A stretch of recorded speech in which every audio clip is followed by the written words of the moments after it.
Welcome to My View On, a series of podcasts where experts in the industry give their personal view on some of the big topics making waves in the media. All of the views are the experts' own, providing a fresh look at key issues facing the financial industry. Now, there have been some major changes to the pensions industry, not least the opportunity for people holding final salary or defined benefit schemes to transfer the value of those schemes into defined contribution schemes. Now, with me to discuss this is Paul Speight from James Hay. Paul, welcome. First off, what are the options that people face in this situation? Well, when the Chancellor introduced his, pensions freedoms, the idea that you no longer needed to buy an annuity and the limits that were applied if you were in drawdown, for example, were all swept away, and you could just access your pension savings as and when you wanted. However, the big group of people that were still confined by the old restrictions in some respects were those that were members of final salary schemes or defined benefit schemes, as we call them. And why? What have we got in that situation? Well, we've got people who, when they reach retirement, the scheme will typically offer them the option for a lump sum and then a guaranteed income for life. And that income would typically escalate either by a fixed rate or in line with an inflationary measure.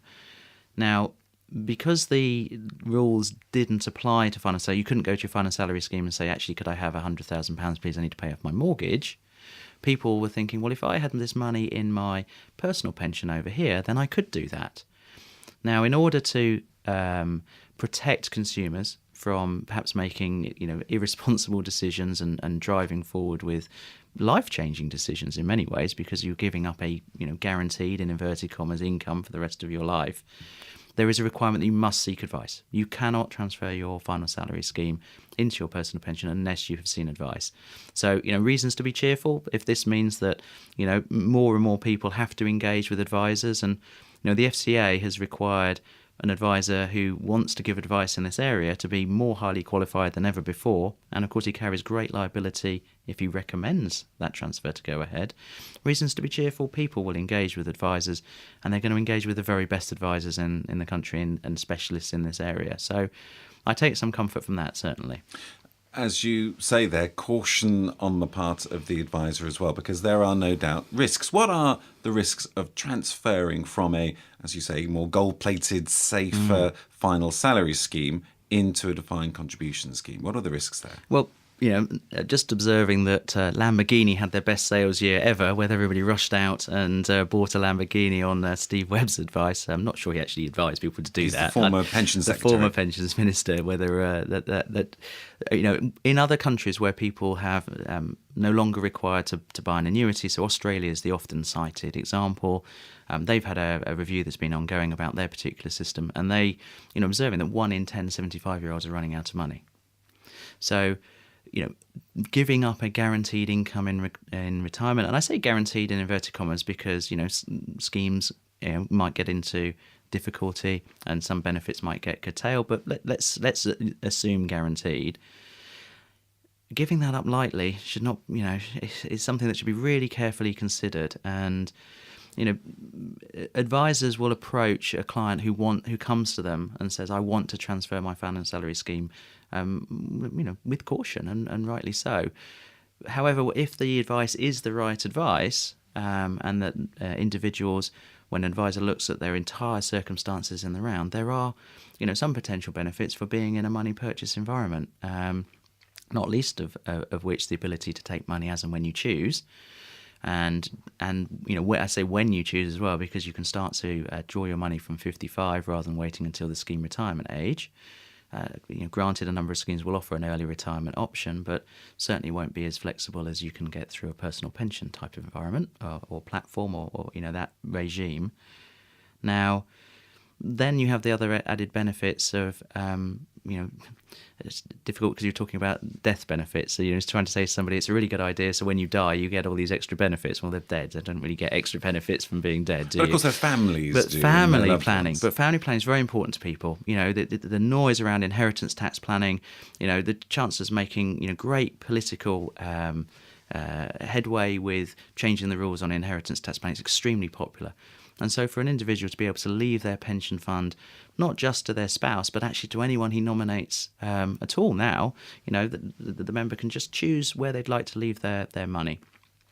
Let's just go back a couple of steps here. That's something that they can do particularly if they transfer from a defined benefit into a defined contribution scheme. This is what you're saying. One of the benefits would be that. Tell me about some of the other benefits that possibly come with this decision. Yeah, so the Chancellor's introducing from April a whole raft of new personal taxation options. So you have a savings tax rate, you have new dividend allowances, and obviously you've got a personal allowance that's increasing up to £11,000.